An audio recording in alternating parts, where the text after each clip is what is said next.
Have you ever wondered how different cultures around the world approach the intimate practice of co-sleeping?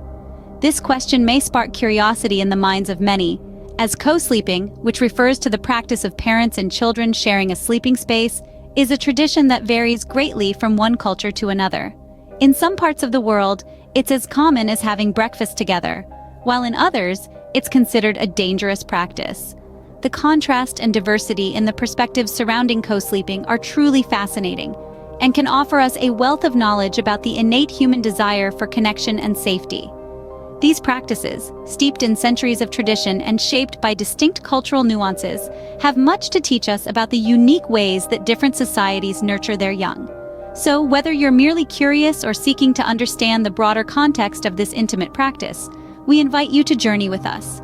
Join us as we delve into the fascinating world of co-sleeping practices in different cultures.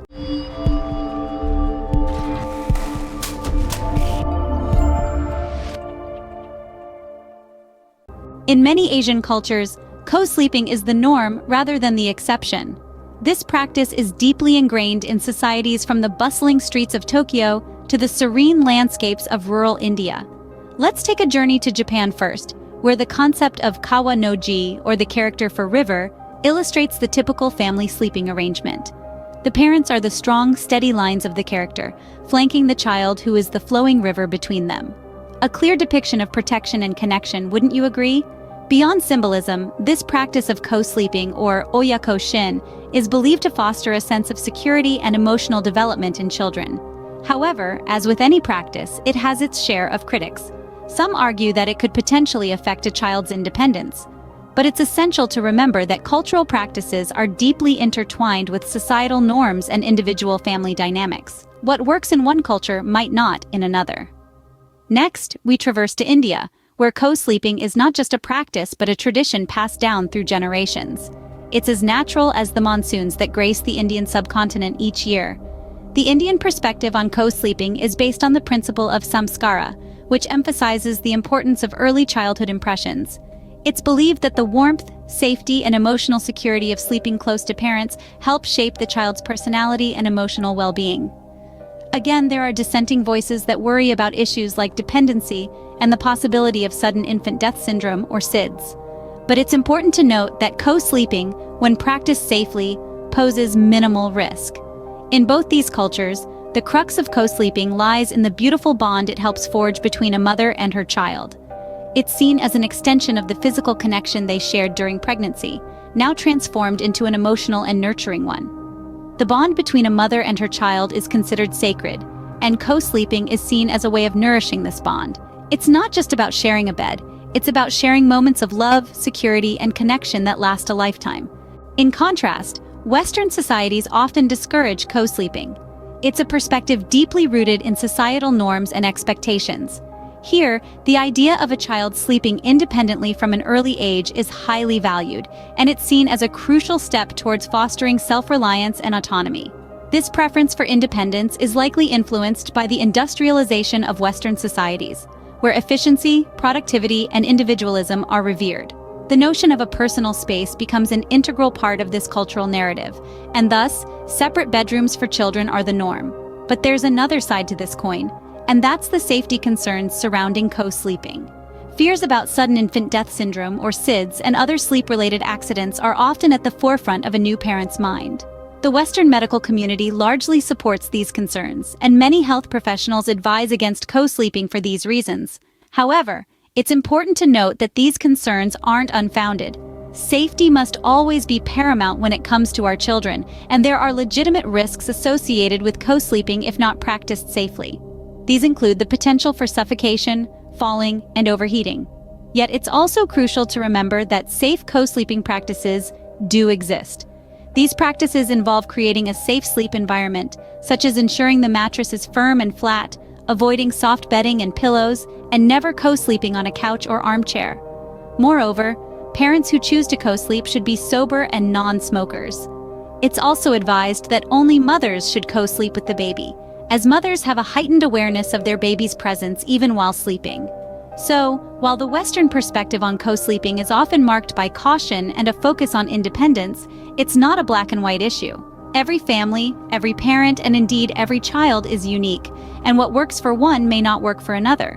While safety is a legitimate concern, it's important to remember that safe co-sleeping practices do exist. And for those who choose this path, it can be a beautiful way to strengthen the bond with their baby, fostering a sense of security and love that can have lasting effects on a child's emotional well-being. African cultures, with their emphasis on communal living, also have unique co-sleeping practices. These practices are deeply rooted in a philosophy that values togetherness and shared experiences, painting a vivid picture of the sense of community that pervades many African societies. In many African cultures, co-sleeping is the norm rather than the exception. Here, it is not uncommon to find entire families sharing sleeping quarters, with babies and young children sharing their parents' bed. This practice is born out of a belief in the importance of maintaining close familial ties and nurturing a sense of belonging from a tender age. The communal approach to sleep is more than just a practical consideration. It is a deeply ingrained cultural practice that provides an avenue for fostering interpersonal relationships and building a strong sense of identity in children. By sharing the same sleeping space, children are subtly taught the values of unity, cooperation, and mutual respect, which are considered pillars of many African societies. Moreover, co-sleeping in African cultures is often tied to the nurturing and protective role of the mother. Mothers are seen as the primary caregivers and are often the ones who share the bed with their children. This promotes a strong bond between mother and child, facilitating breastfeeding and making it easier for mothers to respond to their children's needs during the night. It's important to note that co-sleeping, like any other cultural practice, can vary significantly from one African culture to another. However, the underlying theme remains the same: the promotion of a strong sense of community and familial ties. In conclusion, African cultures offer a distinct perspective on co-sleeping, viewing it as an integral part of communal living. This practice not only strengthens the bond between parents and children, but also instills in children a deep sense of belonging. It's a testament to the fact that in many African societies, co-sleeping is seen as a natural extension of the communal way of life. Regardless of cultural practices, safety and connection are universal considerations in co-sleeping. When it comes to co-sleeping, the safety of the child is paramount. It's essential to create a sleep environment that minimizes the risk of sudden infant death syndrome, or SIDS. This includes using a firm mattress, keeping the bed free of pillows and blankets that could obstruct the baby's breathing, and ensuring that the baby cannot fall out of the bed or become trapped between the bed and a wall. Parents who choose to co-sleep also need to be mindful of their own condition. They should avoid co-sleeping if they are overly tired, have consumed alcohol, or are using any medication that might make them less aware of the baby's presence. It's all about creating a safe space where the baby can sleep close to their parents without any unnecessary risks. But safety isn't the only consideration in co-sleeping. There's also the element of connection. Co-sleeping can foster a deep bond between a mother and her child.